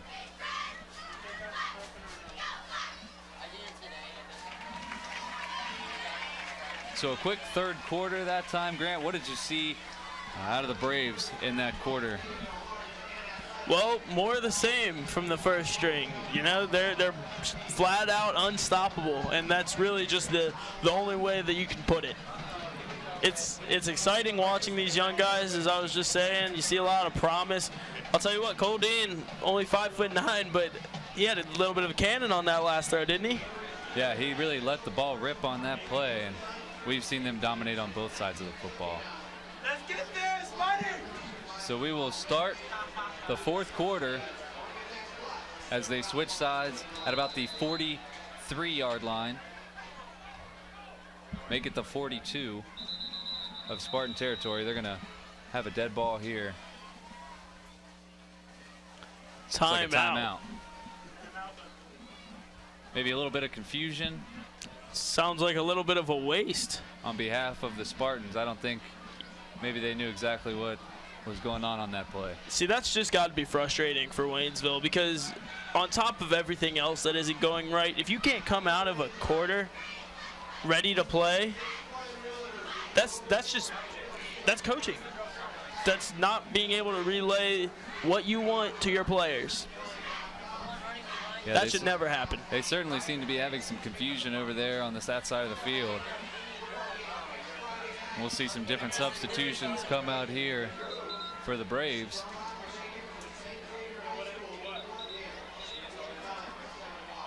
Here we are, third down. It's 3rd and 14.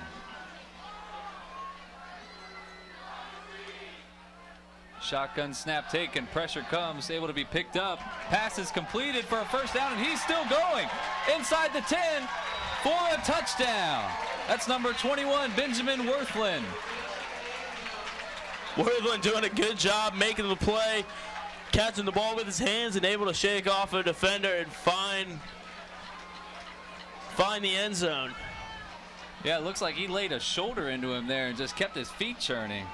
Huge touchdown there from Cole Dean to Benjamin Worthland.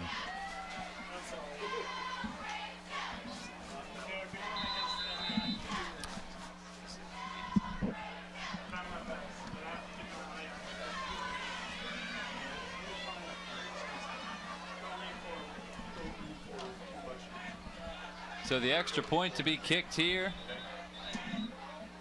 Put him up by 61. Looks like we have another dead ball. Conversation going on between the refs here. It looks like they got it figured out. So the extra point to put them up 61-0 here. Bit of a high snap again. Kick is good. Make it 61-0 as the onslaught continues here in Indian Hill.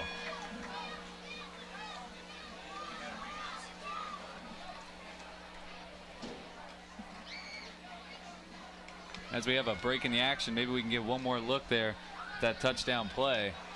See the broken tackle.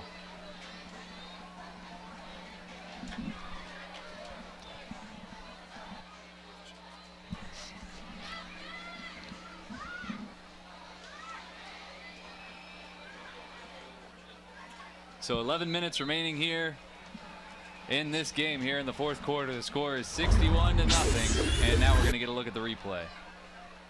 You see a good block back there from Dorian Magruder, able to step up and keep the defender off his quarterback, allowing him to make that play and find Ben Worthland in for 6. Yeah, it looks like that's where that really started too, because there was a lapse in the offensive line's coverage there, but able to be picked up in the backfield, helped him deliver the pass for a strike and get a touchdown out of it.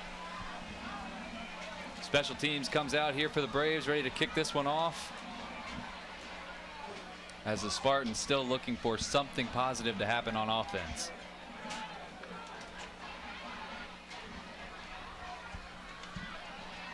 Let's send it down real quick to Parker Perry. He's field side. Awesome. Hey, first off, really appreciate we have Dr. Krimchek here.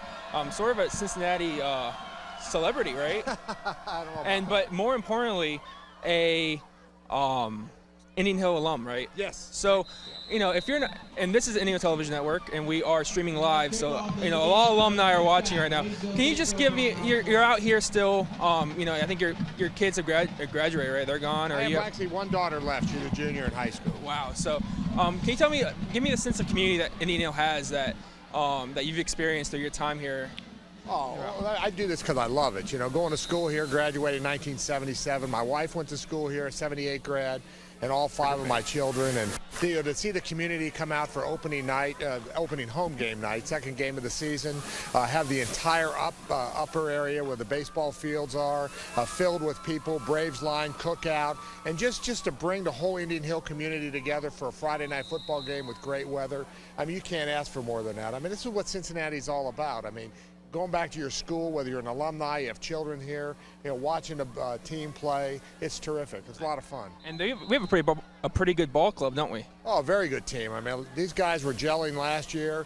They're gelling more than they did last week. We're going to have a good team this year. It's going to be a lot of fun watching Braves football this year. Awesome. Yeah, I really appreciate it. Thank you so much for your time. All right. Awesome. To catch you back up to speed here, there was a run on first down for about 5 yards. Second down shotgun snap taken here. Looks like you might get 1 yard gain out of it. So it'll bring up a third down and about 4 yards here from their own 27-yard line.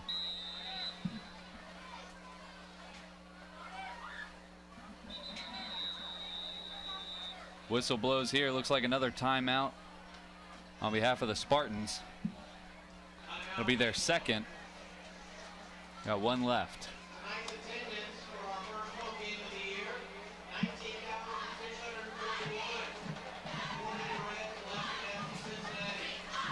With that timeout here, catch you up 61-0 is the score on the last possession there from the Braves. We saw a monster touchdown pass from Cole Dean to his wide receiver, Benjamin Worthland.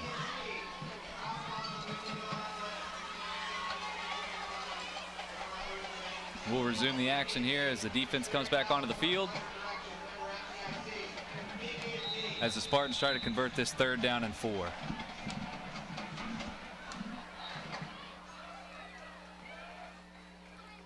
Only 3 up front for the Braves. Snap taken, and he is met immediately there. Looks like it was number 78, Eric Person, in on the stop that time. He stood him straight up and took him to the ground. They only had 3 guys up front on the D line, and sure enough, they only needed 1. Yeah, he was able to tackle him immediately there, shedding the block. We'll take a second look at it.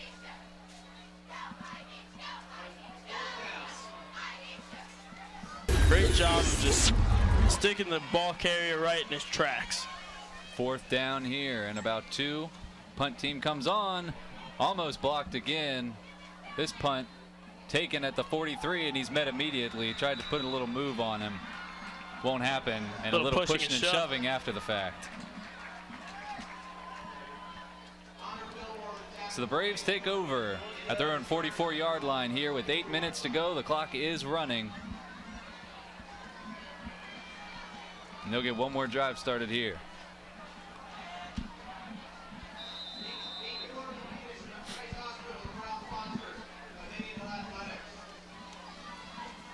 The offense coming out here. Looks like we're back in the pistol formation.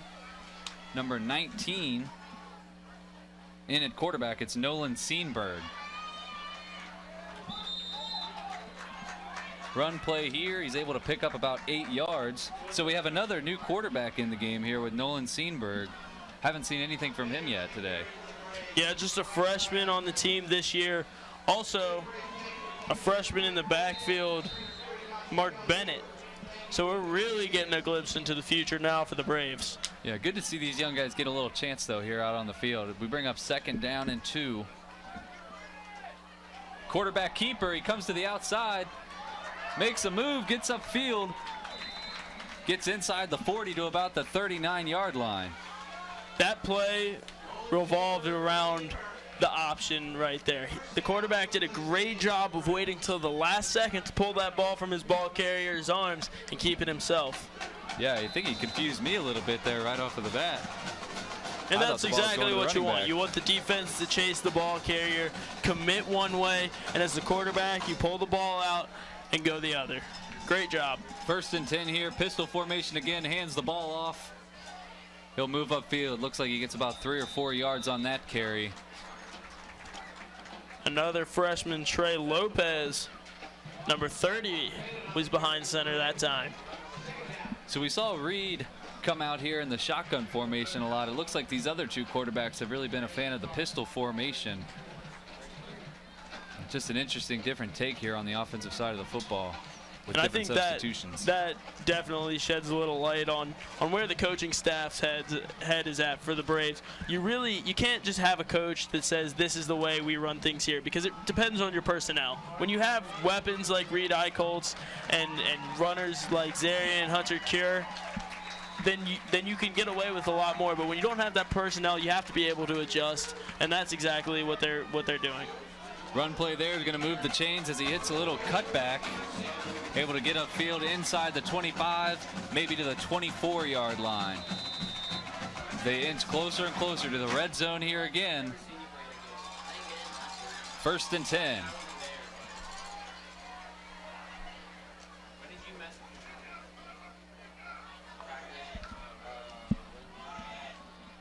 We have a keeper here. Little wildcat play, I think it looked like. Gets it all the way down to the goal line to about the 1-yard line. That was number 30, Trey Lopez. So it was a little bit of a wildcat formation there on that play, and it worked. Yeah, Trey Lopez using that quick agility to find his way inside the 5-yard line all the way down to the 2. When you get that close, you want the ball back that very next play. You think they'll give it to him, give him a chance to finish off?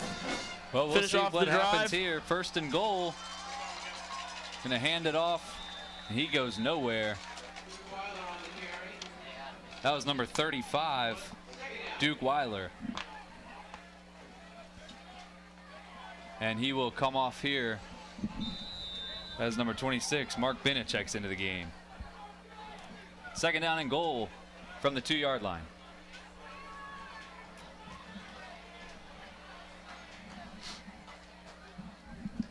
So shotgun snap here. Trey Lopez will take it and will score. Touchdown, Indian Hill Braves again. Been a common theme tonight. That's about all we've been able to say. Touchdown Braves all night.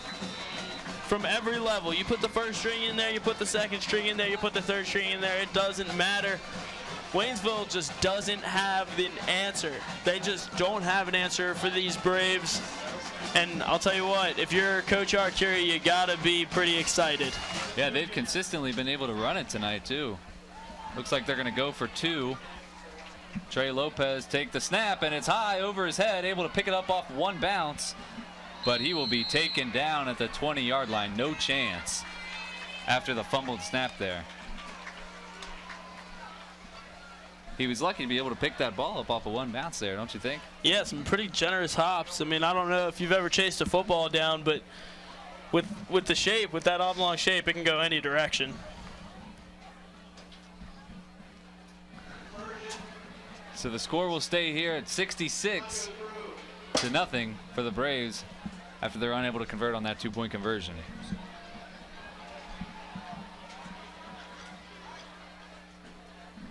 So we saw a lot of new faces there on that drive, a lot of tedious movement of the football, able to score a touchdown still. 4 minutes and 19 seconds remaining. And the special teams out on the field here now, as they have kicked off a lot tonight. And that is an understatement. I know you're new to Indian Hill and Indian Hill football, you Milford guy, but really not so much in the past couple of years, but for a long time the Braves had a history of just an unstoppable football program. They went 9 years without losing a league game, and were always just powerful, commanding teams. So it's really nice to see that Indian Hill football is back to where it once was, atop the CHL. Yeah, that wasn't always the case with Milford football. Kickoff returned here. Nice return out past the 30, right around there. And the offense will come back on the field, still looking for their first points of the game. It's where you had your playing days, right, Milford? That's what we never had a winning season my entire high school career.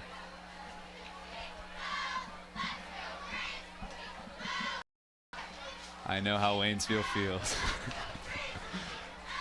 1st and 10 from the 32-yard line. 3 minutes, 20 seconds to play. Clock is running, as this might be the final drive of the game. Looks like we have another timeout. That's their final one for the Spartans.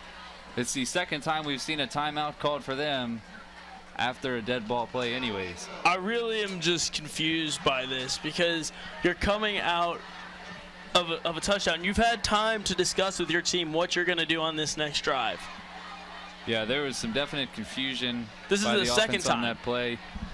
Second time Waynesville has had to call a timeout after a dead ball, and that's just, again, that's coaching. So 1st and 10 from the 32, still here. Looks like they have trips receivers out to the right. One to the left by himself on the opposite side of the field. Shotgun snap. Run goes up the middle. And he keeps the pile moving forward. A good job there, able to pick up 7 or 8 yards on that run. That was number 13, James Bowman, the freshman, with that carry. So Waynesville getting to play some of their younger talent as well here to see how they match up. 2nd down. Shotgun snap taken, gonna throw it here, wide open. The catch is made and he is going down the field. Doesn't quite have the speed to get there, but he gets all the way inside the 20-yard line to the 17. That is the biggest play we've seen all night from the Spartans. Good pass and catch there, able to find his receiver. Nobody even in sight. Not one Braves defender. Luckily, their speed from the defensive backs were able to track him down. Looked like they might have not been ready for a pass play that time. They've seen so much running tonight here. 1st down. Fumble. There's a fumble. And just like that. By Indian Hill. Just like that. One thing good for the Spartans, and they will turn the ball back over to the Braves. Under 2 minutes now. After the biggest play of the game for the Spartans, looked like a little miscommunication, maybe bobbled the football. I don't know if he got hit or what, but either way, a turnover again by the Spartans. And that's just been what tonight's pretty much been for the Spartans. That pretty much sums it all up right there. Just can't find a way. Just about a minute remaining in this one here in the 4th quarter. As we get down to the last couple of plays, they'll take the ball here from about the 23-yard line. And it looked like a false start. Line moved before the ball was snapped, and this isn't the first time. We have seen a multitude of pre-snap penalties by both teams here tonight, especially the Indian Hill Braves. That has been their one, I guess, that's been their one problem here tonight. if that's the only thing that you have to worry about, then I think you can be pretty satisfied. I think the great news about that is that's easily coachable too. Here we have a quarterback keeper. He goes to the outside, and he's going to go all the way across the 50, inside the 30, down to the 10, 5, and touchdown.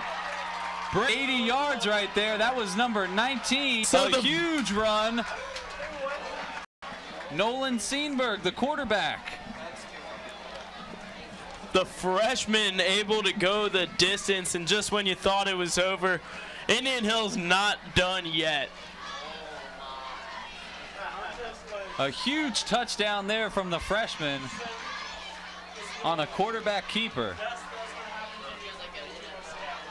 Penalty flags down. And we'll see what the flag's about here. Look like a late flag. They're bringing the ball back. All the way back here. They're going to start running the clock down, though. Yeah, that might have been the last play of the game here. We might get one more, but they move the ball back all the way to the 48-yard line. Just in Spartan territory.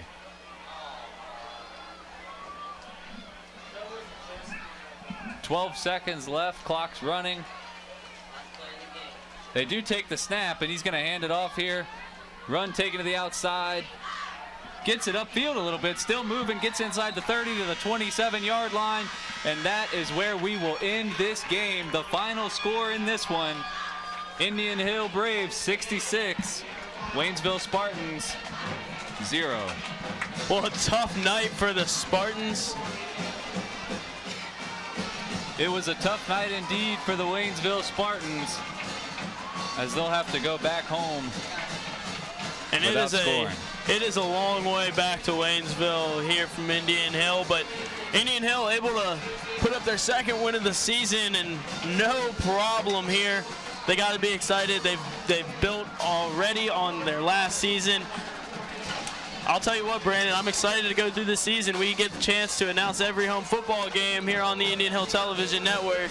Yeah, I'm just sorry you're going to have to spend them here with me, but other than that, it's going to be a pretty good time watching Indian Hill play these games. You know, looking at the bright side for Waynesville, one thing they can move forward is it's a long season. This is only 2 games for them. They can go back home, maybe learn something from this experience, and hopefully move forward. This is a really, really tough Indian Hill squad. There was really no answer for them. It didn't matter who you put in. It didn't matter what plays you ran. Nothing seemed to work.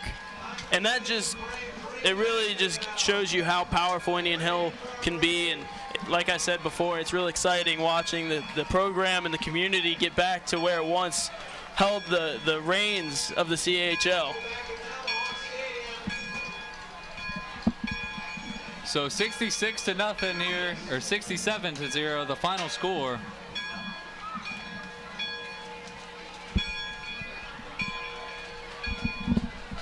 As the victory bell sounds at Tomahawk Stadium.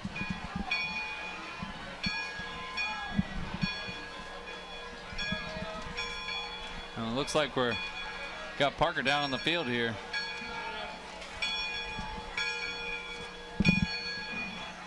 Try to get a couple players to talk to. Celebration galore here on the Indian Hill side.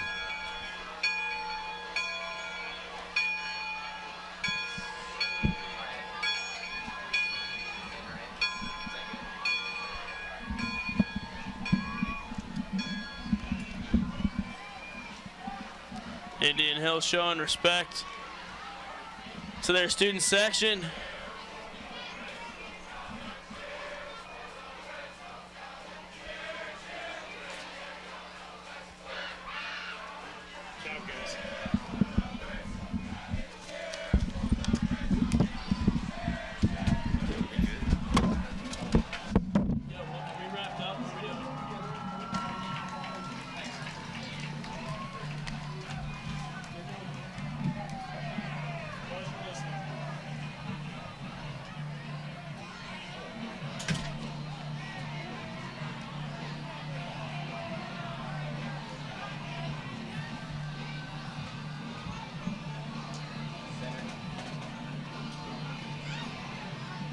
All right, now we'll get a chance to hear from some of the players. Parker Perry's going to be joined down there by Coach Arcuri, Zarian Hunter Cure, Dawson Eichholtz.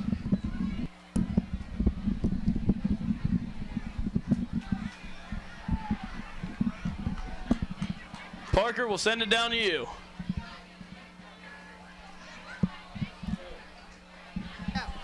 All right, first off, guys, thanks for showing up.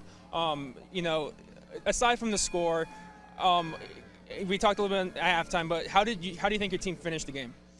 Well, we told them at halftime that you know, we were going to look at the third quarter first tomorrow when we got up and watched films. You know, consistency is the key to championship. So.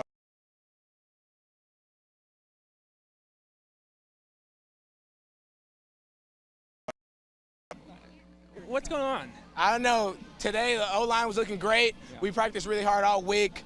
We practiced to perfection to make sure that we came out today and make sure I wasn't getting touched. The O-line did a great job. Yeah, I mean, but sometimes you were touched and you were able to just run them over or spin it out. I mean, what's the focus when you're on those, when you're breaking a run? What's it like? I will never break a run. That will never happen. My running back coach, Coach Ham, he told me to run with the purpose, and I did that today. Yeah. Made sure I had to do it for my brothers. Awesome. Thank you, man. I really appreciate you coming out. And one last interview. Yeah. All right, so bigger picture. I mean, you guys, Coach Curie told me at halftime, I mean, the goal was November. Oh, yeah. I mean, what's that like? What's that mentality like in the locker room, when you're going through classes, just your entire life? What's your mentality right now? I mean, right now it's one thing at a time. Like big picture, we know we want to play in November and December. But right now we go one thing at a time. So like today, one rep, then one series, and then obviously one quarter, then a game. Awesome. Thank you so much. I really appreciate it again. Thank you. Yeah. Unfortunately, you have to wake up tomorrow morning on Saturday. I remember how that was. Yeah, I'm sorry. So, it's a part of it. It's a part of it. It's Thanks. the life. All right, guys. That does it down for here. I'm going to throw it back up, and we'll probably finish this thing. I really appreciate everyone watching. Thanks. Thanks, Parker. That'll do it for all of us here from Tomahawk Stadium. I'm Grant Moss for Brandon Greenhill, and for everybody involved in the Indian Hill Television Network, we thank you. Tonight's final score, the Braves 67, the Spartans 0.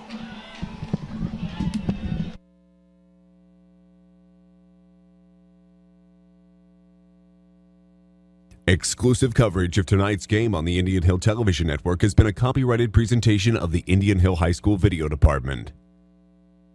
From the IHTN studios.